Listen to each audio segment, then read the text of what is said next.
and then on the corner it says we 2K. That means we two Kafirs, and we're not Kafirs.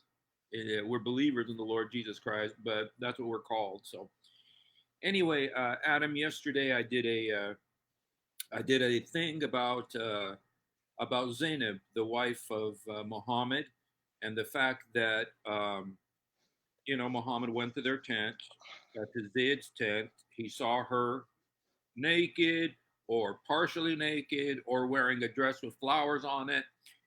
Different stories tell different things, but the most reliable, like Tariq Tabari, the history of Tabari, and those say that she was naked and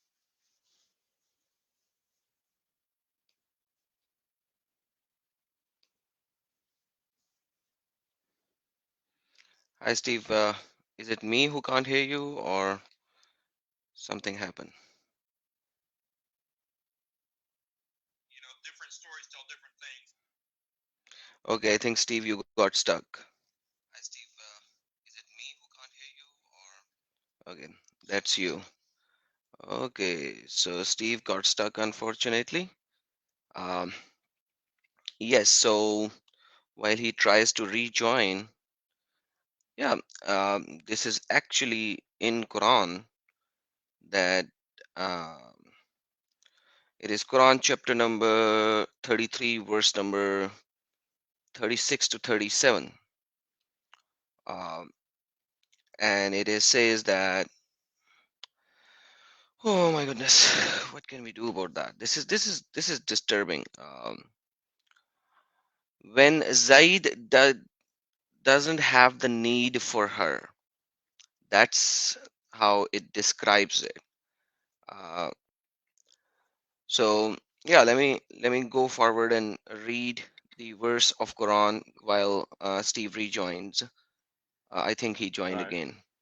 Okay. Yeah, so Steve, I was telling the audience while you were away that it is actually in Quran, chapter number 33, verse number 36 and 37, Right. that it is not for a believing man or a believing woman when Allah and His messenger have decided a matter. First problem with this is how come Allah and His messenger decides a matter? It should always be Allah who should decide a matter. If Allah Yeah. is God, Yeah. it shouldn't say that Allah and His messenger has decided a matter. We have to do an episode about that, just about that, because Exactly. it's very clear that this is shirk, that it's Allah and His Messenger. Over and over again, you give a fifth of the money to Allah and His Messenger. You do this with Allah and His Messenger, and it's clearly a form of idolatry that Muhammad uh, has put to this level. Excuse me here. And Yes, any, true that. any anyway, Adam, one thing I did the thing yesterday, Adam, with I showed the Quran verse where here my cousin is here. Kul ya ayyuha kafirun. La abudun wa ta'budun. You know what? You every time you come on, you get me in trouble, Adam. And so Yeah, I am the troublemaker, right? Without the face. you know that they always say, where's the one that worships a cow? And it's like, I mean, they say things. It's something about you that irritates, which is good because we need that irritation to agitate, to liberate. But Hey, by the way, cow it reminded me of Muhammad asking for people to drink camel urine. mhm. All right. So if Hindus drink cow urine, Muslims drink camel urine. What's the difference? The only Well, difference would be the worshipping. Yeah, yeah, they kind of worship a stone called Om. yeah, Basically, Om is in the sky, anyways, and then Muslim says, "Oh, this is the stone from Allah, from yeah. the heavens." So they kind of bow down to it, anyways, even though that they are bowing down to Allah. That's what they do. But anyhow, let's go to the topic again. Okay. What I wanted to do is I actually wanted to play, and so my cousin is with us. My cousin is actually with us, but he never comes on with us, and there's always a problem when he tries to come on with us. And so what I'm going to do is I actually want to play some of the some of what he said yesterday. Now I've got two. I've got one uncle. Maybe I should put the uncle on first. The uncle, he sent a message, and this is my uncle from my village. I love this uncle. He was so wonderful to me. He raised me, and he didn't raise me, but I spent a lot of time with his son, and so it's an uncle that I love very much. And all of these people are people that I love so much, and this is this is the hard part, when you're an ex-Muslim, your family thinks that you've turned against them when you haven't. You love them, but anyway, his message was in Arabic, but I went ahead and translated it into English, and so I'm going to put it up, and maybe I'll just read it, and then if you have any comment, win Zico Elio. آه، كان ابونا زكريا كان معاه الاسبوع الماضي ناصف. He's asking where Father Zechariah is, so بس خليك عشان انا بدي اوري الفيديو الرسائل اللي انت اللي بعثتهم راح مشان نرد عليك. Okay, I'm telling my cousin that I'm going to respond to the stuff that he sent. Okay, let me just read what this is. My uncle, and like I said, I love him, and he says, unfortunately, we hear from you words we never dreamt of hearing from our son, Muhammad, peace be upon him, the most honorable in the universe. And it is how much the Lord of the universe said to him that you are the great creation, the best of creations. Muhammad, peace be upon him, said about Jesus, our cousin, our prophet, peace be upon him, mentioned the first woman of heaven, the pure Virgin Mary. So, this is typical. This is what you typically hear. Uh, so, this is typically what we hear, that Muhammad is the best of creation. And these are verses in the Quran. This isn't made up. These are verses in the Quran that he's the crown But of creation, that he's the best, that Allah said these amazing things about him, and that Islam respects Jesus so much and respects Mary so much. So, would you like to comment on any of that? yeah, first of all, I would like to say I am I respect your uncle because he's your uncle, so he's my uncle as well. But he has to do the right translation. Sallallahu alaihi wasallam does not means peace be upon him, and he knows that very well Mhm. because he knows Arabic. So I think first of all he should be able to translate it accurately and say exactly what Sallallahu alaihi wasallam is, or at least say SAW, Yes. right? SAW. So like that's quite frankly, this peace be upon him is by default a, I'm sorry to say, a deceptive translation of the word as well. That's what they say in America, but the truth of the matter is, and I've done programs about this, what it says, sallallahu alaihi wasallam, means that Allah prayed for him. So Allah's So Allah praying, pray for him. You are or, asking Allah to pray for him. So or praying upon him, or praying to him. I don't know which it is. We need to get Muhammad Hijab here one day to explain it to us. no, upon him it is for. So we'll use the word for. Okay. And then comes the most honorable man in the universe. Now, I have another problem with that. If right now, Steve, how old are you? I'm sorry to ask you this question if you can put it in. 57. I just turned 57, so it's not like I'm on the other. So 57. Yeah. So at this moment, if you would try to marry a 7 years old, because I'm adding 1 year over there as well, 7 years old girl, what would people call you? Uh, Will people call you honorable? they would call you pedophile. So, Okay, and perfect. they put you in prison. And you will go into prison, right? What if you try to have sex with the child at 9 years of age or 10 years of age? And you definitely go to prison Perfect. Um, for the rest of your life. and So, perfect. Now imagine you already have a son that you adopted, because I know you told me that you don't have your kids, right? yes.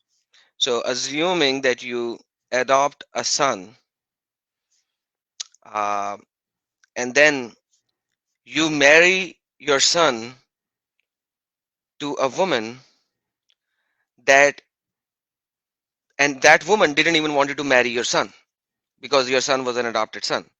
So she did not even wanted to marry your son. Yet you force her by different means of references and quoting and etc and say it's God will and etc, and you marry that woman who is less than half of your age to your son, who is an adopted son, and then your adopted son would go in and have obviously intercourse with her because that's part of the marriage, and they both live together for some years. And one day, while your adopted son is out in the office, you go to his home, and the wife of your adopted son was taking a shower. He heard you he She hears the ringing of the bell, and you called, "Hey, this is me." And she's like, "Oh, he's my father-in-law. Oh, that's okay." So she comes out with wet hairs, with probably, I'm just giving you an example, that a towel robe on her. In US you can actually find a pretty good robe which is made out of towel. So she's probably wearing that. She opens the door. You look at her, and then you loudly say, Subhan "Oh, turner of," and you loudly say, "Oh, turner of the hearts." Turner of the hearts. Praise be the turner of hearts. And you loudly say that she could hear it, and she respects you a lot because you are a high-ranking person in the community. Then you come back, and right now, till now, you know that adoption is a good deed. It is a good deed. All the Jews did that. All the Christians did that. And even the mushrikeen of Makkah and Medina would be doing that, because else they would not even ask this question. Mhm. So you they all respect adoption. And suddenly you come home, and then yours your adopted son comes in and he says, "Hey dad, have her. Because she told me and you like it. You like her, have her." You're like, "No, no, no, no, no. No, I will not. I will not. I will not. I will not." And then next time you say, "Hey, Allah said there's nothing called adoption. Yeah.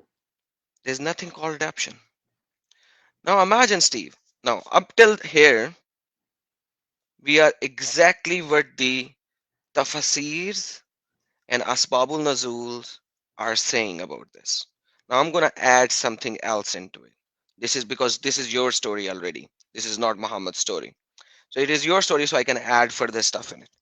Imagine your adopted son already have two kids with that lady, and now you marry her, and you have a kid with her.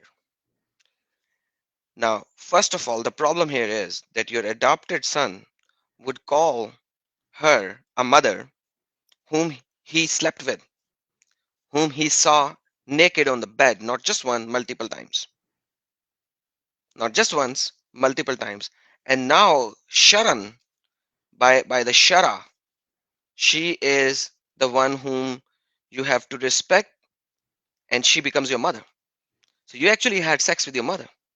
In fact, you You're, actually you're, had sex with it's your mother. getting too gross, man. It's like I know it's exactly what you're saying, but I can't believe it is like So every time the son will see his mother, he can actually see through her. You know what I mean? yeah, He can actually see through her. Imagine, can anybody, like anybody, even by mistake, sees her mother? He, man, I can't even proceed on that. yeah, Imagine, imagine that. And then somebody is saying he is an honorable man. yeah. The just most High. because, Yeah, just because Quran said so. What yes. is Quran? So I'm going into a very tangent over here now because you have already done two long discussions on this. I saw yesterday you did like an hour and a half plus discussion on this. I'd like to go ahead and play. I'd like to go ahead and play a couple of the messages that that was sent to me in response to this. You know, I wanted to play them because uh, just so that you can hear these are the kind of responses I'm getting about this particular subject, and I, the reason why I want to emphasize this is because I could just tell you right now. I could tell you right now. This is my cousin. He said this. Chidab, chidab, chidab, liar, liar, liar. Zayd laysa ibn Muhammad alayhi salam. He says Zayd was not Muhammad's son. Zayd was not Muhammad's son. And they're And saying who this. said that he was a literal son of Muhammad? God forbid, Muhammad never even had any kid. Like, okay, Yeah. so yes, so I actually said adopted. I used the word adopted like 20 times in the story as well, and everybody said adopted. But and that's why I said that adoption was prescribed as a holy thing, and all the Jews and the Christians and even the pagans, mushrikeen of Makkah would Mm-hmm. actually take it as a holy relationship when you adopt a son. So I never used the word literal son. By the way, give me the evidence. Who can give me the evidence from all of your cousins and all of your uncles? Who can give me the evidence that Fatima was actually Muhammad's daughter? Yes. Let's go ahead and play some of the video just before we get into that, okay? Because I just want to Okay. play some of these and respond to some of this, just because I know we could. Uh, Let me just play for you. This is what he said. This is what he said to me in response to yesterday's yesterday's presentation, which was about Zainab being Muhammad's daughter-in-law. He married her. So شايف مش Mm-hmm. بقول عنك كذاب؟ انا ما انت كذاب. انت بتقول ايه فاقتلوا. طب شو الايه اللي قبلها؟ شو الايه اللي قبلها فاقتلوا المشركين حيث وجدتموهم؟ وبعدين وفي الايه. اوكي، هذه الايه لها اسباب يا شيخ حسين. اوكي، مش معناها اول ما تلاقي واحد مشرك تروح تقتله. لا، بس انت هي بدك تفهم الناس وتجذب، وهذا كذب وعيب عليك، وانا قلت لك هذا مش مزبوط. هي تفسير الايه، اول شيء ما وفيتش الايه، ثاني شيء ما قريتش الايه اللي قبلها. اقرا الايه اللي قبلها وبتعرف انت، بس انت بتكش يا بتعرف يا لوح يا بتتهبل يا بدك زي ما بدك. تعرف ان الايات مكملات لبعض، الايات في القران الايه اللي بعدها بتحكي عن الايه اللي قبلها مكمله، بس انت بتنكي الايات زي ما بدك، فاهم؟ وهذا كذب. ده سوي بقول لك كذاب. كذب كذب. احكي القصه مزبوط والناس هي تقرر، مش انت تقول للناس زي ما بدك. هي الناس تفهم تحط في عقلها وهي تحلل. احكي اللي بدك اياه والناس بتحلل. okay, I'm gonna play another one. I want to get back to that one because he brought up another subject. But I want to get back specifically to Zainab right now, and this is what he said. كذاب كذاب، روايتك مش صحيحه، وانت عارف الروايه هذه مكذوبه مش صحيحه، مدلس. بالدليل ان رشيد وزيكو جابوها، وهذول الاثنين كذابين. يعني هم اثنين، هذول اكثر اثنين بيكذبوا على الدين، وعندهم الروايه الصحيحه بس بيجيبوهاش. بس هذه الروايات مكذوبه، وانت بتجيب منهم. هم بيكذبوا وبيجيبوا لك. ولا انت لوح؟ انت شو بعرفك هذول الشغلات؟ هم اللي بيجيبوا لك هذول الشغلات وبعطوك اياهن، وبيقولوا لك تقول تروح تقول. بعدين اسمع، بالطريقه هذه ولا واحد بيسمعك ولا واحد برد عليك، عشان نعرف انك كذاب. مش اليوم عن يوم نكتشف انك بتكذب. احكي المزبوط، احكي المزبوط. هذول انتوا زاكطين كم من ايه تطعنوا فيهن، هذول اللي شادين فيهن عشان هن ايات فيهن عده تفاسير. اوكي، وانتوا بتشككوا في الناس فيها، وبتفكروا انتم يعني تخلوا المسلمين يصدقوك. ولا يمكن. العب العب برا بعيد، روح. Okay, I'm gonna just play. I'm going to I I'm think we going to should actually. respond Okay. on these first, or do you want to Okay. Yeah. I want to just put up the verse, and then I want you to respond. Did you understand what he was saying? I know it's just a little Arabic, bit, but so you can translate it further, so that if I understood a little wrong, so you know the main thing he's saying. He called me a liar, liar, liar, liar. yes. Okay, Hmm. and chidab in my village, chidab is the word for liar. You know, in the smart, we'll call fusha Arabic, we call kizab. You know, but in the falahi, which is like the country dialect, which is what my village speaks, we say chidab. You know, and so he's calling me a liar, calling Paul Zechariah a liar, calling Rashid a liar, and he's saying that those sources are lies. The sources are dishonest. So Hmm. he's actually bringing into question the sources that I was using to tell this story about Zainab. And so I just want to put up the sources. I want to display them and then have you comment on this. This right here in Arabic is the story of Zainab, um, about the story where Muhammad goes into her house, into the house and everything. But this right here is the book. It's called Tarikh al-Tabari, the history of al-Tabari. So anyway, so the very specific accusation that I'm a liar is because of the sources. He's saying that the sources are dishonest. Okay, so there are two problems over here. Tabari said that. Okay, Jalalain said that. Okay, at the same time, Ibn Kathir gives huge hints of the same story. It just removes, if I'm not mistaken, it removes only lesser clothes. That's the only part that he removes.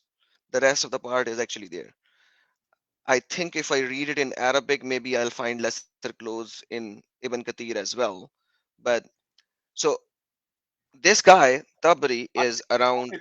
I could tell you that from the sources that I used yesterday, there was the two main sources was Tarikh al-Tabari. There was two different tellings of it in Tarikh al-Tabari, and then one of them was Ibn Ishaq. And the Ibn difference Ishaq. and the difference between those two was the clothes. One of them said that she was almost naked. One said she was completely naked. And so those are the only And I differences. think Ibn Ishaq would be saying completely naked, right? Yes, Because this is the earliest tafsir, because this is the closest to Muhammad. So what happens is, I have seen it, that the further you go away from Muhammad, you will see more and more sugar coating. more and more clothes. More and more sugar coating. So Ibn Kathir is written like 600 years after Muhammad. Tariq al-Tabari is written in 842, so 250 years after Muhammad. Ibn Ishaq is written almost 100 and something 50 years, 200 years after Muhammad. Jalalain is written in 900 AD, so somewhere on there. So you will see, the further you go away from Muhammad, the more sugar coating comes into these tafasirs. That's standard. Now now there are two questions to your uncle. You can just send it to him with the video as well. Just give him the question, because he will not listen to whole video. Number one, what makes him thinks that the later writers are giving him the truth versus the earlier writer? Number one. Number two, why should we believe on any of the writers? If one is wrong, then all is wrong. We should Mm. actually go to Quran only. In Quran, now I have a question. In Quran, who is Zaid? You tell me that first. Who is Zaid per Quran? Is he a son, a literal son of Muhammad? Is he an adopted son? Or is he somebody? Who is Zaid per Quran? You do not know that. You do not know that. Is this verse actually talking to Muhammad? You do not know that. You do not You know that. mean you're talking about the Quran verse? Yeah, Muhammad is mentioned only 4 times in Quran, anyways, right? Is this verse really talking to Muhammad? So you are taking what? You are taking the benefit of these tafasirs, and you are taking the rule of thumb that all of these verses are Allah's words, and they came on Muhammad by Jibrail. And that is why you are saying that the messenger, when it says messenger, it is Muhammad, Oh, because Quran came on Muhammad. Because we know that from where? From hadiths and from Ibn Ishaq and from everyone else, that Quran came on Muhammad. okay. Let me go ahead and Otherwise, let me just. I just want to tell you because I just got another comment. I just want to tell you, and it's right in line with what you're saying. So it's not going off track here. And he says, bring proof authentic that the prophet lusted after her. Al Tabari said this story is not authentic. Yeah, if you read the story, all of it, you would find that Al Tabari said this story is not authentic and it is a lie. So yes, this is so what that's what I'm saying. The further away you go, you Mhm. will see these kind of things, and that's standard. So now my question is, 350 years after the death of Muhammad, how did Tabari come to the conclusion that this story is not true? Why? And when Ibn Ishaq was writing, he removed a lot of things from Ibn Hisham already, because he thought that this cannot be about Muhammad.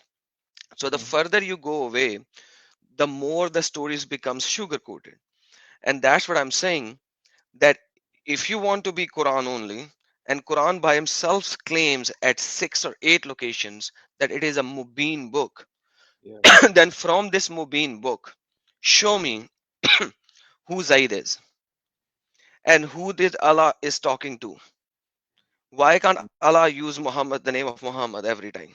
You know how many times the name of Isa is mentioned in Quran?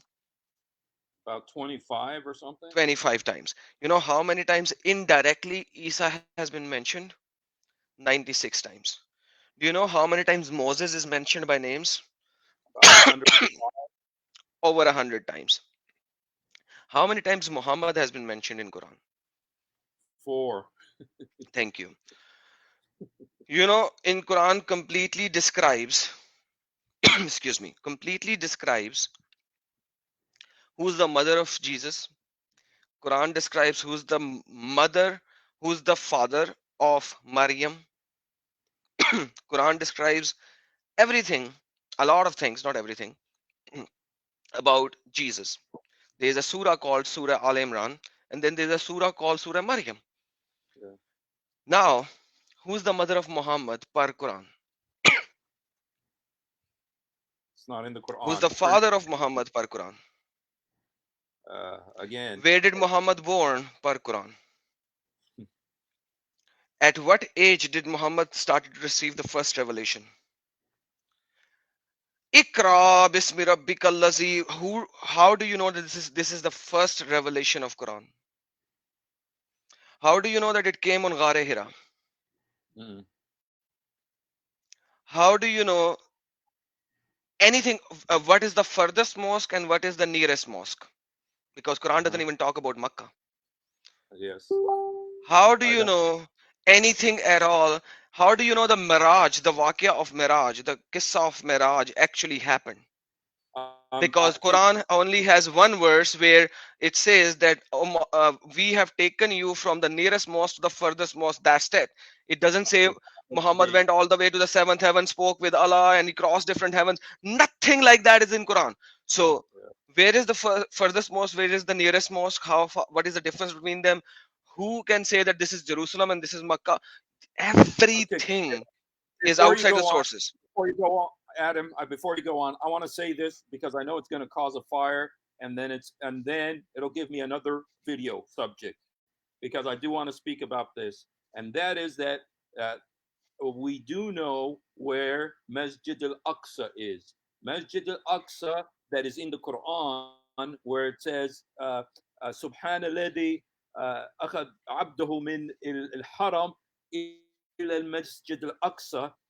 That's in chapter 16, I believe, or verse 1 of the Quran. Uh, that is, the Al Aqsa is not in Jerusalem. It was in Ja'rana. And we have proof of this. There is a mosque in Ja'rana close to Mecca not in Jerusalem. The Jerusalem Hey, was added later on by Abdul Malik, who wanted to yes. sanctify Jerusalem. But I'm just saying this to go off No, subject. But let me please go let me back give to you what. the answer for that. No, no, let me give you the answer to that. That Okay. verse of Masjid al-Aqsa is not even in the context of the Miraj. So you need to realize they are in two different chapters anyways. So Okay. when the talking of Masjid al-Aqsa is happening, it is not even in the context. The Muslims try to make it in a context. That's the Yeah. problem. They try to make it in the context. The furthest mosque is Masjid al-Aqsa, and once again, who's doing that? The books, the additional books that you have, Mhm. these tafasirs that you have, these asbabul nazul that you have. These are the people that who are correlating them. Otherwise, in that chapter, it is only one verse. We took him from the nearest mosque to the furthest mosque. Allah never even spoke with Muhammad. Yeah. Allah spoke with Muhammad on Miraj per the hadith, per the tafsir. Never according to Quran. Never according to Quran. So basically, we have to look at the sources outside the Quran Okay. to understand what is written in the so-called Mubin Quran, which actually tells you nothing. Yeah. The Quran has 6,200 and something verses in it, out of which 50% verses almost is telling the messenger to do something for himself. To do something for himself. Mhm. That's it. That's all what it is. Yeah. The rest is like, okay, this is the story of Moses, this is the story of Isa, this is the story of Lut, and they will give you 5 6 verses of each and every story a little bit, then combine XYZ into together, and these are taken from biblical accounts by putting them right, left, and center, and then you have 20% verses which are repeated verses, and then that's it of the Quran. You Here, know one thing, one thing that and I know this is we're completely going to another planet, and I don't want to go off on this, but he's saying كتبوا القرآن كتبوا محمد يتشداب صح. Yes, Muhammad wrote the Quran. That I can't even believe he's saying this. Muhammad is Ummi, isn't he? Yes. Muhammad is Ummi. How did he wrote the Quran? Give me one guy in this universe who would say Muhammad wrote the Quran. Muhammad ممكن doesn't I even. want to tell my cousin something. I want to tell my cousin something. يا ناصر روح اسأل شيخك عن معركة يمامة. معركة يمامة. روح اسأل شيخك عن معركة يمامة مع أبو بكر. أبو بكر معركة يمامة. روح No, انت not حاطط even في Abu راسك. Bakr, buddy. شوف Uthman. بس Uthman. انت Abu Bakr. Yeah. if Sorry, I could sorry to tell him, cut you short. yeah, but if I could tell him this though, اسأل الشيخ عن هذه المعركة وعن أبو بكر وبعدين اسأله شو عمل عثمان إذا أنت مفكر إنه محمد كتب القرآن. So anyway, And you do not even have a single Quranic manuscript of Uthman as well. mhm. You don't have it. You don't have a single one. Anyhow, coming back to our topic. So whenever we are looking at a vague kind of verse, we have to look at it what the authors of Tafasir and Asbabul Nazul has written. And the nearest one is Ibn Hisaq, then it is Ibn Abbas, and also it is Jalalain. And then comes Tibari, and then comes Ibn Kathir. All of them agree to a fact that Muhammad visited Zayd's home. Muhammad saw Zainab in full clothes, in half clothes, in quarter clothes, doesn't matter. He felt love for him. All of them says that. So if clothes is the only problem, okay, he had full clothes. What she had full clothes. Okay, does not matter. He felt love for her. Mm. You know, The there's yes. he's saying one thing he says here. He says, "How did Muhammad, peace upon him, leave the girl Al Bakr I'm not sure exactly how he's get, and then marry her to Zayd, and then desire her when she was married. You know, Okay, listen. This is in Quran 36:37. Let me read it. Allah by himself in Quran is saying, because that's Muhammad saying. So it is already there.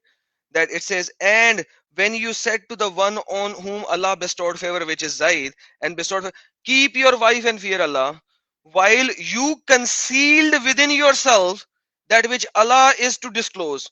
What is Allah is saying to Muhammad? That you concealed in yourself with what your Allah is going to disclose, and you fear the people, because people will say, hey, how can you marry an adopted son's wife while Allah has more right that you fear him?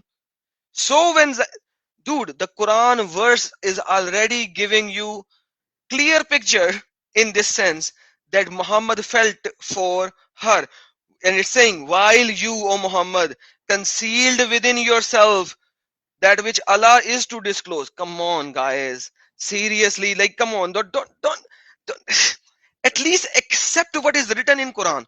If you yeah, do not want to accept it, then leave it. that That's how simple it is. Leave yeah, it. that you know what? That's exactly what you're going to come to if you're honest. You know what? That's the one reason that even though my cousin sometimes he says mean things and stuff, he stays on course enough that maybe we can reach a conclusion with him sometime.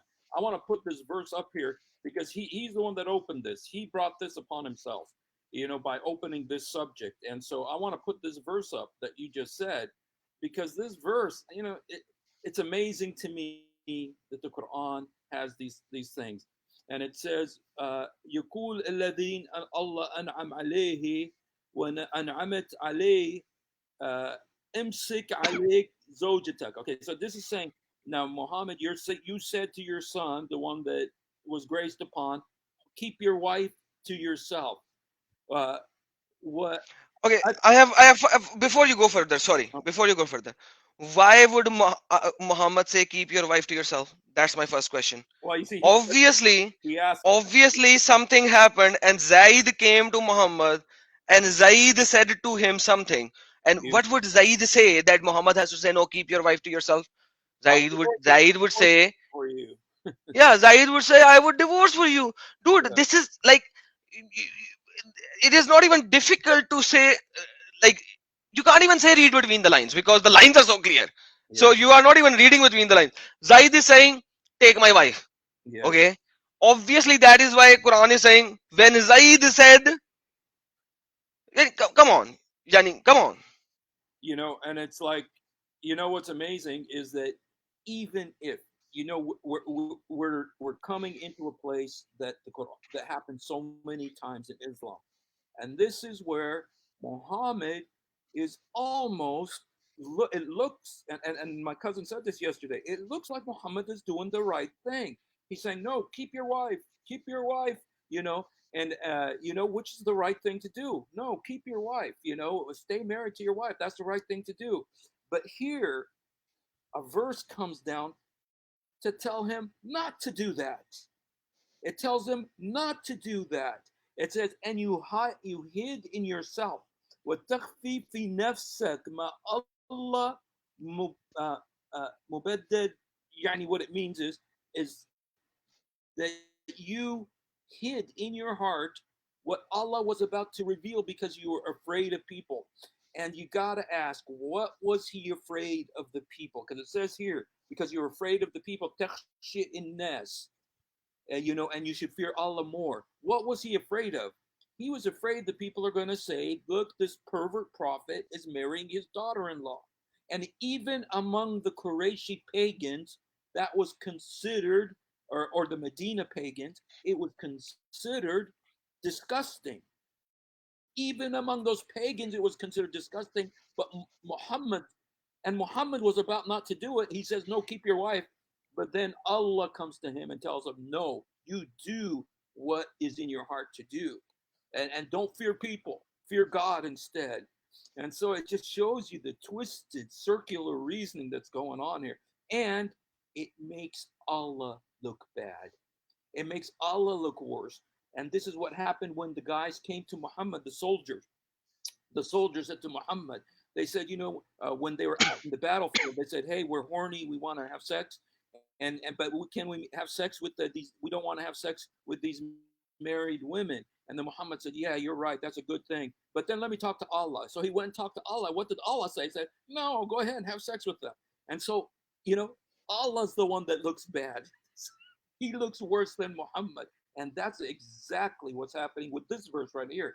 I encourage all Muslims, go and read this verse, because Allah is the villain in this verse. He's the one who's telling Muhammad, go marry your daughter-in-law. Okay, and secondly, according to Nasser, what is the reasoning for marrying a adopted son's wife?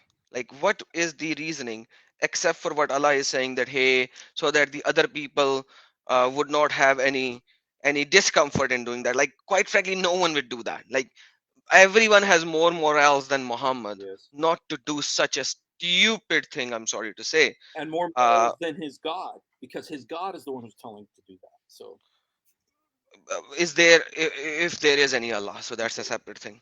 So so anyhow, so what is the reasoning for this to happen? Because Muhammad already had 100, 11 or 13 wives at that particular time, or 8 wives. I don't even remember at this moment. So what is the reason for this to give this to Muhammad?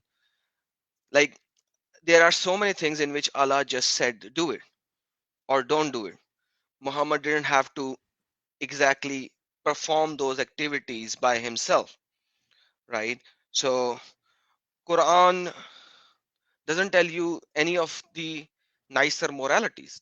It doesn't tell you uh, that you should always sit on the right side of your guest. It does not tell you any of the nicer things that some people would do in, okay, sit on like this or like that, or it is better that you should brush your teeth before going to bed, or any of these nice things. All of these things are outside the Quran anyways. What is the purpose of doing exactly that? What is the purpose of doing exactly that? Can you pull up another verse? This will be correlated to this one. Pull up verse number 3350. yes, I know that. Yeah, because what is the purpose of the all-knowing Allah to to do this? To do this for Muhammad? Like, imagine that. Well, What is the purpose for the Banino Insan? What is the purpose for Alameen? it says, it says very specifically. It says so that there will be no embarrassment. ما يكونش حرج على المؤمنين. So it's right here. لكي لا Yeah, I يكون know. على المؤمنين حرج في أزواج أدعيائهم. So that there'll be no embarrassment to the belief. This is Quran. This is not Hadith. This is Quran. Surah Al-Ahzab 37. So that there'll be no embarrassment. Muhammad had to do this in order that there be no embarrassment on the believers to marry their daughters-in-law if they wanted to. So did Muhammad marry all the legal marrying women? So did Muhammad marry all of the legal married women? Go look at chapter number 33, verse number 50. O Okay. Prophet, we have made lawful to you your wives, to whom you have given their due compassion, and those your right hand possesses, means your slaves that you took from war, the captive of war, from what Allah has returned to you from the captives. So it means that those are lawful for Muhammad. And the daughters of your parental uncle. So did Muhammad marry all the daughters of the parental uncles? And the daughters of your parental aunts. And did he marry all the daughters of the parental aunts? And the daughter of the maternal uncles. So did he marry the daughters of maternal uncle? And the daughters of maternal aunts? And did he marry the daughters of the maternal aunts? Who emerge with you and believing woman if she gives herself to Prophet. So if the believing woman gives herself to Prophet, hey Prophet, Sallallahu Alaihi Wasallam, I wants it. give myself to you. I give myself to you. Muhammad said, okay, thank you. Awesome. Come on in the room. Come inside the room. You do not need any brother or father to sleep with me. Let's go inside. If she gives her to the prophet, if the prophet wishes to, okay, it actually says marry. Really? Does it says nikah? In translation, it says marry. Does it say nikah? I don't know. It says I will have to it's look into it. Arabic says yustankihuha, which Uh, means to do the act. That's the Arabic word. exactly. So this Sahih international translation is stupid. Okay, because I knew it. It's not marriage over there. So wishes to It's marry very her. that's the word. It's written in the Quran, and chapter chapter 33 verse 50 50. says in yustankihuha خالصا Yes. لك من دون المؤمنون. So anyway, so that's the for And those of you who then don't speak Arabic, that's the F word, and so exactly. That's like the act. The act. 3350. Only for you. And once again, he's saying this is only for you. Allah is saying, Muhammad, Prophet Muhammad, if it is Muhammad, because Quran doesn't say Muhammad, it says Prophet.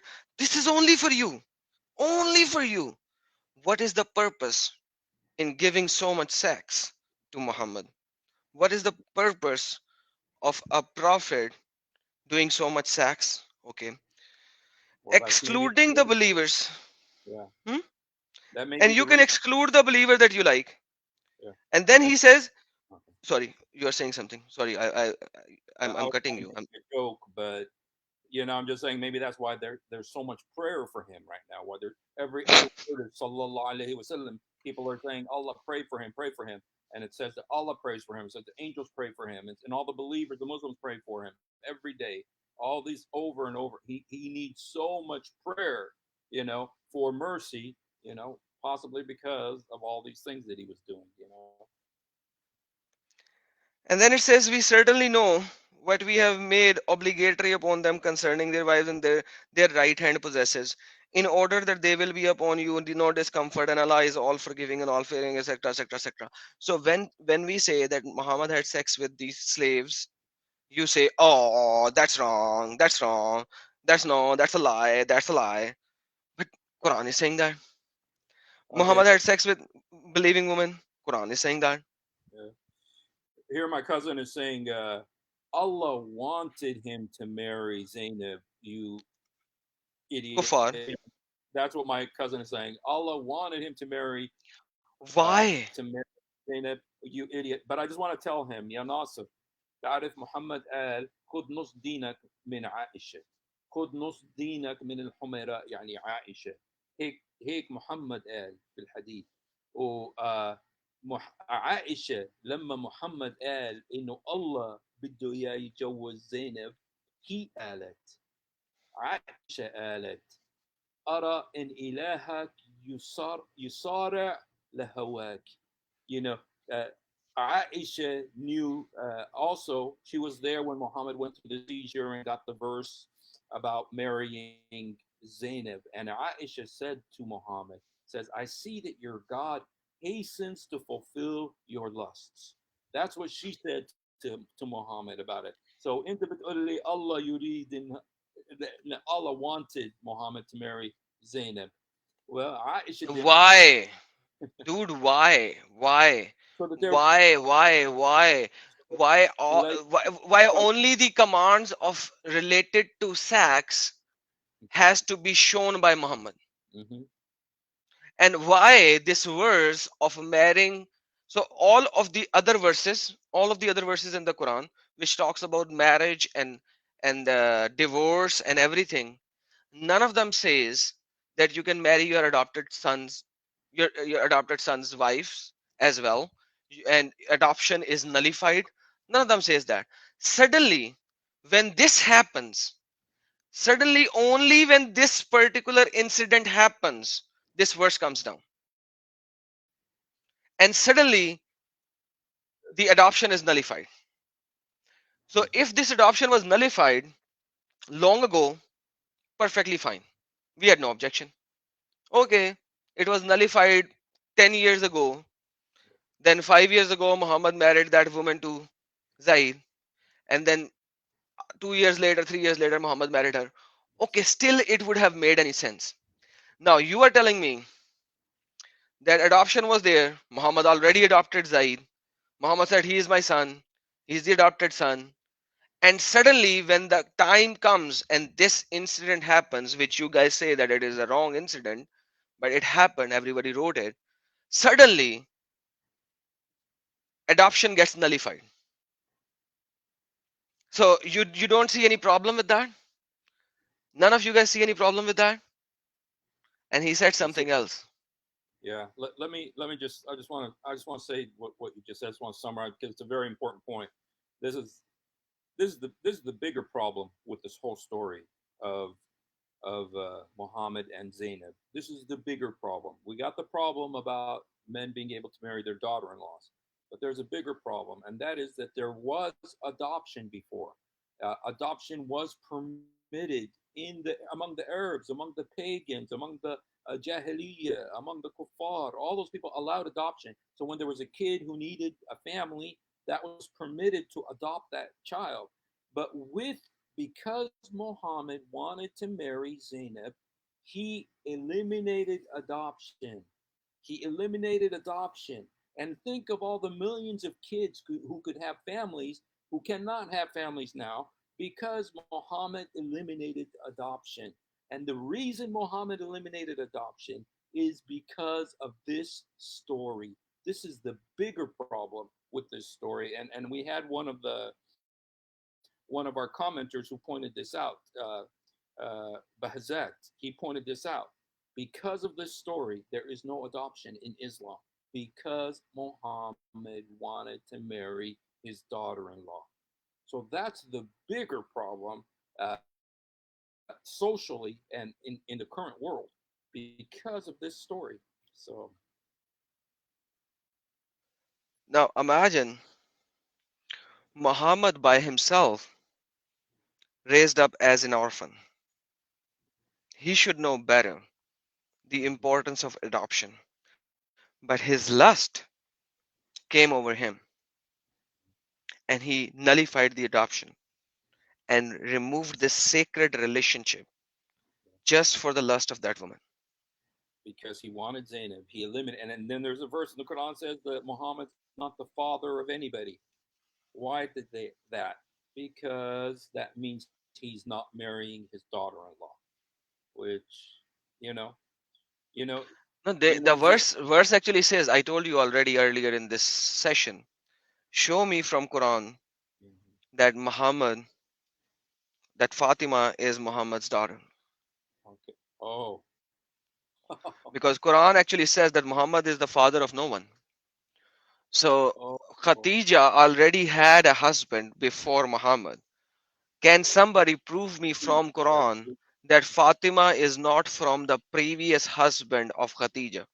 يعني فاطمة مش بنت محمد عشان القرآن بتقول محمد مش أب لحدا. إيه، أنت هيك فتحت موضوع جديد. هذه قنبلة، هذه قنبلة. محمد مش أبو فاطمة عشان الآية بتقول محمد مش أب لحدا. Wow, I want to get that verse. Do you know where that verse is?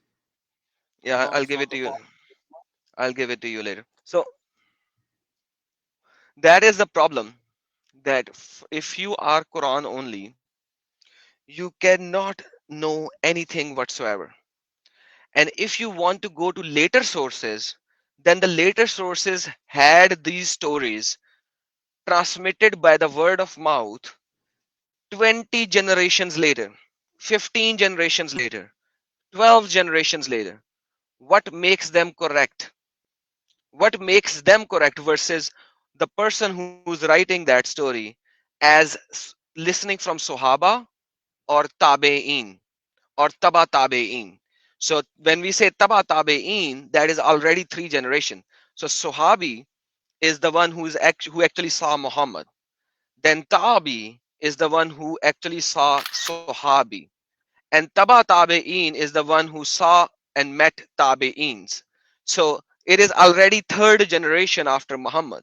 So the people who are writing from Sahabi and tabi'ins are writing, and then you are telling me 15 generation later a guy comes and his story is the one that we should follow.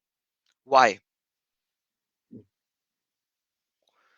And what about Ibrahim, Muhammad's son Ibrahim?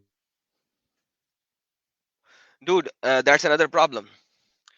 That's another problem because no, he died per this once again these Islamic sources are the same sources which are telling me this story. These Islamic sources are the same sources which are telling me this story. So how can you take that story?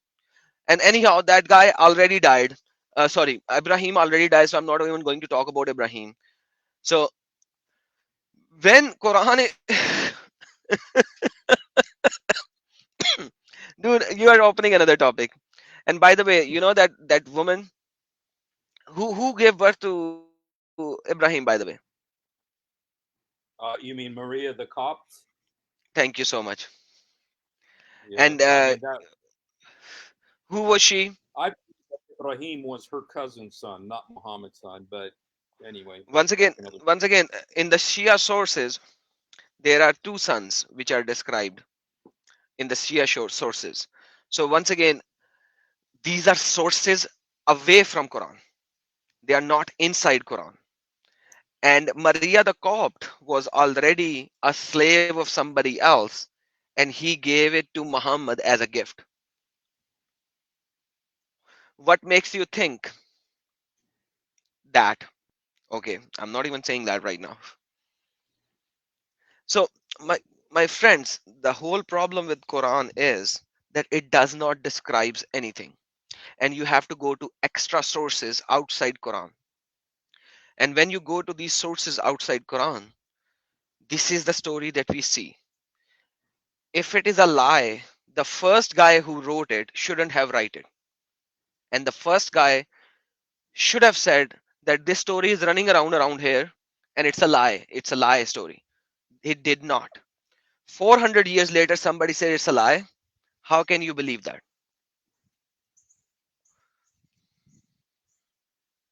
Is that a fair question? Yeah,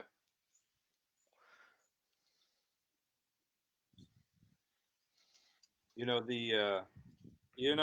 Just like the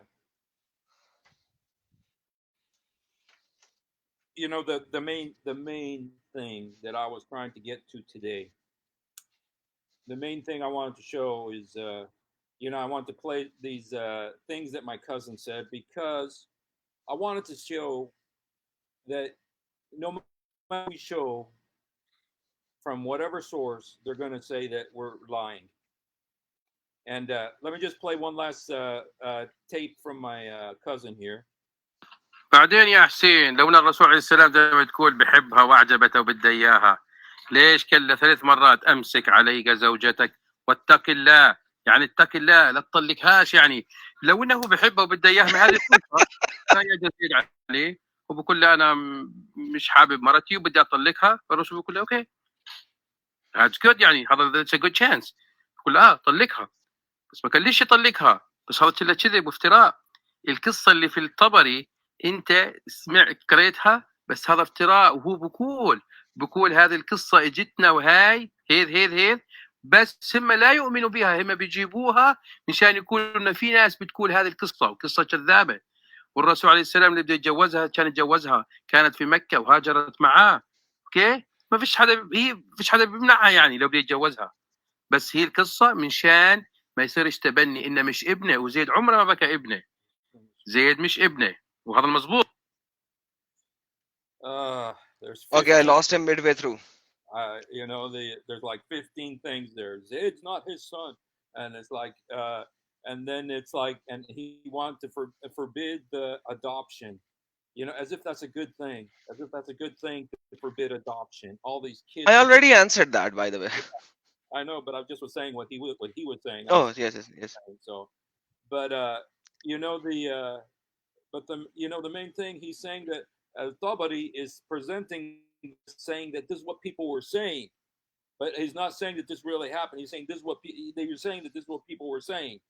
you know. And But that's what I'm saying, that who said that first? So yeah, Ibn Ishaq and Ibn Hisham were stupid idiots and they will burn in hell. That's a question. I'm not calling them stupid idiots. You guys are calling them stupid idiots. Jalalain is in yeah. stupid idiot per you guys. He will burn in hell because he wrote the same story. And Ibn So Kathir, Ibn Kathir, yes, he just changed the story he just sugar coated the story. Once again, the further you go away, the more sugar coating you will find. yeah. The further you go away, the more sugar coating you will find, and that's standard in every aspect of the story of Muhammad. Now, when we look at Bible But or the you know biblical what? stories, But you know, Adam, I just want to say that you know what? Be, you know, if you just read the Quran without the Hadith, you don't know what these stories are about. But with the exactly. Hadith, it kind of fleshes out the story. But it comes back to, you know, that what's in the Quran is bad enough. The two verses, you know, the two verses I can look at, 30, you know, 33, 36, and 33, 37, those are bad enough that you almost don't need the hadith once you know the story. It is, I mean, those two verses by themselves are bad enough. And it just reminds me like the story of Aisha. If they want to say that Aisha was 18 years old, you know, because a lot of people say that she's 18 years old, you know, even though the hadith very clearly says she was six. But the thing is, even if you said that, the problem is the Quran still says in chapter 65, verse 4, you can marry prepubescent girls. So, you know, the problem is if you just want to stay with the Quran, it's bad enough. Just what's written in the Quran about this. So, And anyways, and let me bring up another verse. So not a couple of verses. Basically, Surah Rahman. Surah Rahman says, Ar-Rahman, Allamal Quran, Khalaqal Insan. So basically, the most merciful created the Quran, and then he created the man. You see what it's saying? Ar-Rahman, Allamal Quran, Khalaqal Insan. So God, whose name is Ar-Rahman, mm-hmm, created the Quran, taught the Quran, and then he created the insan, the man. So mm-hmm, this Quran, which was created before the humanity was created, right? This Quran, which was created before the humanity was even created, it is the word of Allah preserved in the eternal tablets of Allah. It's also in okay. Quran. I forgot where it is written that no sinner Chapter can touch 84. it. Yeah. Yes. Sorry. Which one? Chapter 84, Surah Arba'u Thamanin. Yeah. Okay. So it is in a Lohe Mahfuz before the humanity was even created. And you are telling me that this story had to come only when Muhammad would lust on a woman who has to be the wife of the adopted son. Dude, why can't Allah say beforehand that there is no adoption? Give me one verse in Quran which says adoption is nullified before this story. It doesn't. Every There, time, like V2K, there, V2 yeah. Kufar. You know what? There's a very good Islamic website, and maybe I need to get it. Maybe I'll get it tomorrow or something. That actually says this. It actually it's a Muslim website, and I'll bring it tomorrow. And it says there was adoption in Arabia. There was adoption. They used to adopt children in Arabia until Muhammad had this story with Zayd and Zaynab, and he eliminated adoption. Muhammad eliminated adoption, and I mean this is a Muslim website, and it's saying this. And I just want to say, you know, to parents, just think about it that all these kids who could have families, all these kids who can have a mother and a father, even though their parents died, I mean, there's such a focus. I remember in Islam about the yatim and ul armala, about the orphans, and yet you're not allowed to adopt them. Because Muhammad, all because of this story. It's because of this story that adoption was eliminated in Islam, and it's like it's so sad because these kids could have families. So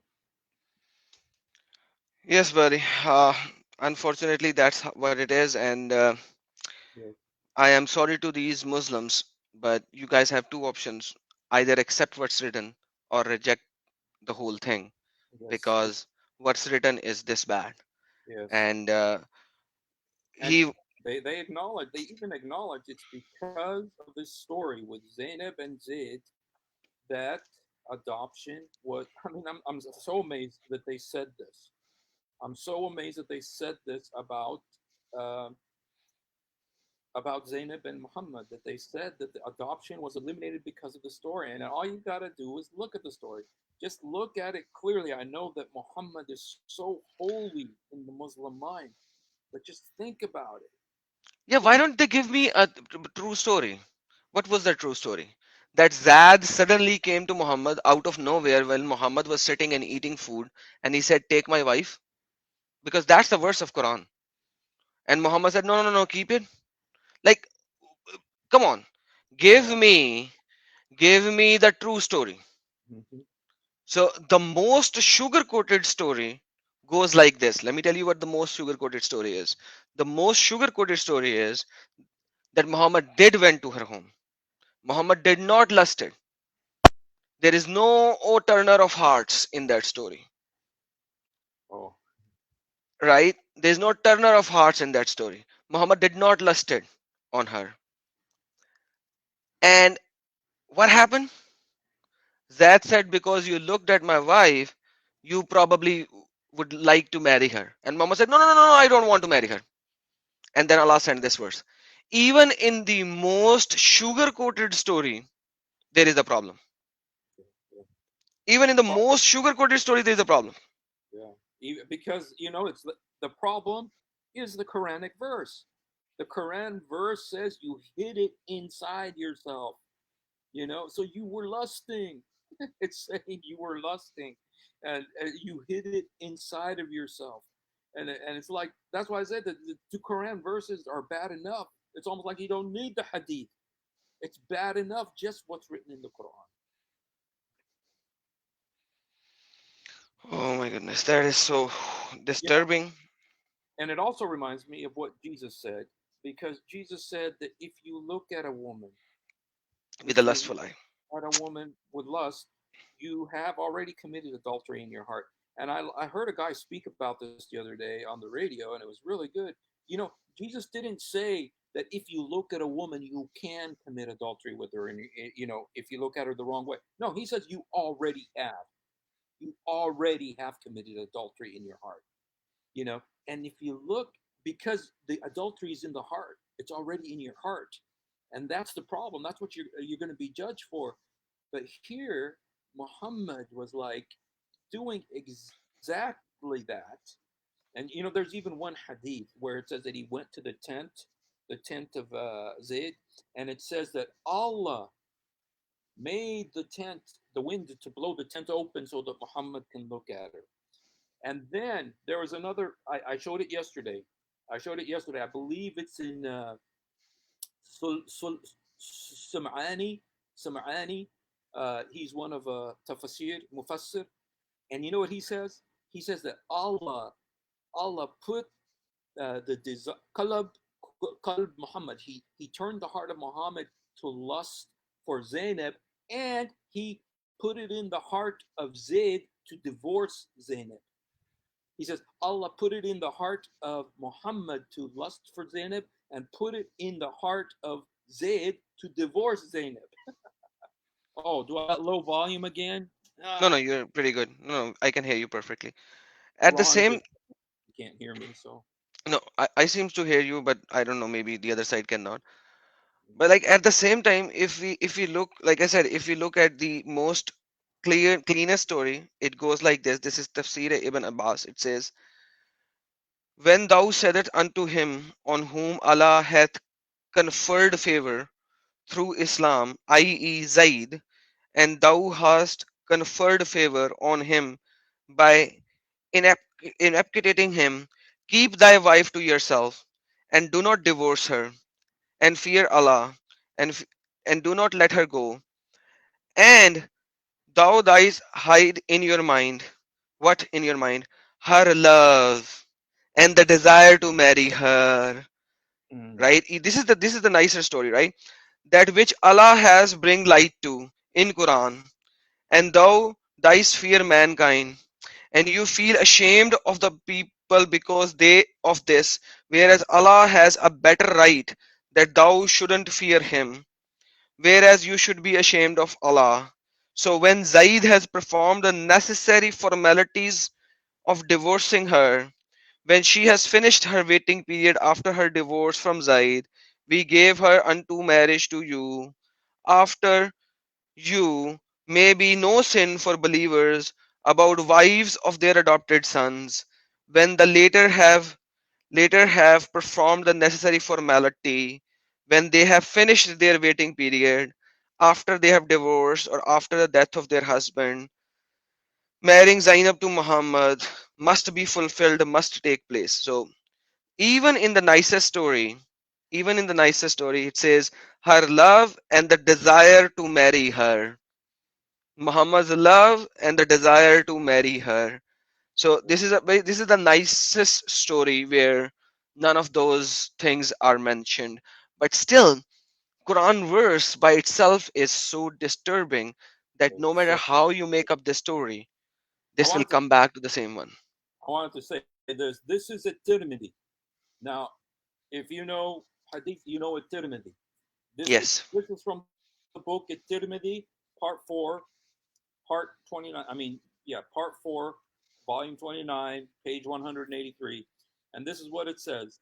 فعلم زيد فصار إلى رسول الله وقال إني أريد أن أطلقها فكما قلب الله قلب رسوله بهوائها وقلب أيضا قلب زيد حتى يطلقها. Oh my goodness.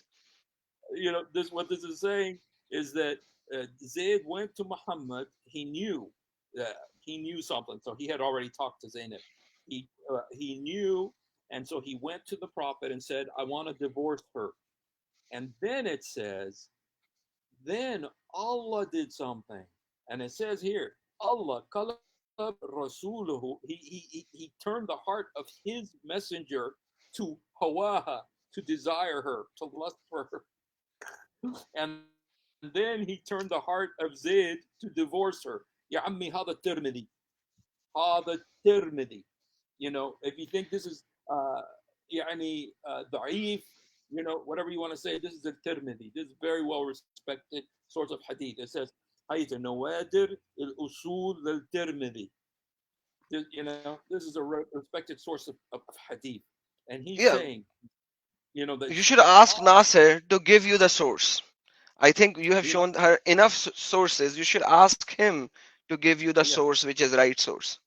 الطبري, Ibn Ishaq, Al-Tirmidhi, Sam'ani, we've showed you Jalalain. all Jalalain.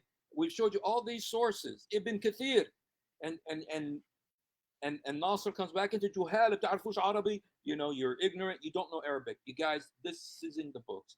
And I know, what? I just want to ask one question. I want to ask one question of the Muslim because Nasser is saying you're reading this wrong. This didn't happen. My question is, well, what if it did happen? Not what if. Would you What do you mean would by you what if? leave? It is in Quran. So he's Yeah. negating Quran that it didn't happen. It happened. It's in Quran.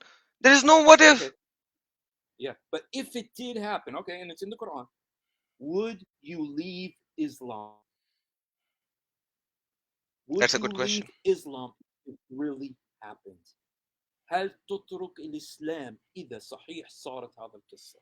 هيوتا في القرآن، هيوتا في الترمذي، هيوتا في ابن إسحاق، هيوتا في الطبري. هل الآن مستعد تترك الإسلام وما تتبع هذا الرجل اسمه محمد؟ Are you ready to stop following a man named Muhammad Muhammad, if this really happened. I mean, you're saying it didn't happen. It didn't happen. You don't read Arabic. You don't understand. You're a loh. You're at. But if it did happen, will you leave Islam? Because will you stop following Muhammad into hell? Will you now come to Jesus if it did happen? And everything says it did.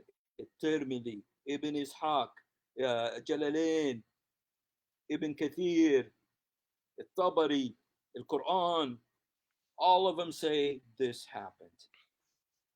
Are you ready to leave Islam? Are you ready to leave Islam? Just say this. Say, Jesus, help me. Jesus, forgive me. Jesus, come into my heart. Jesus, help me. Jesus, forgive me. Jesus, come into my heart. If you Amen. used to follow Jesus and you left Jesus for Islam or for some other religion, repent and come back. Say, Jesus, help me. Jesus, forgive me. Jesus, come into my heart. Amen. We've been going here for almost an hour and a half. If you'd like to say something at the end, Adam, go ahead.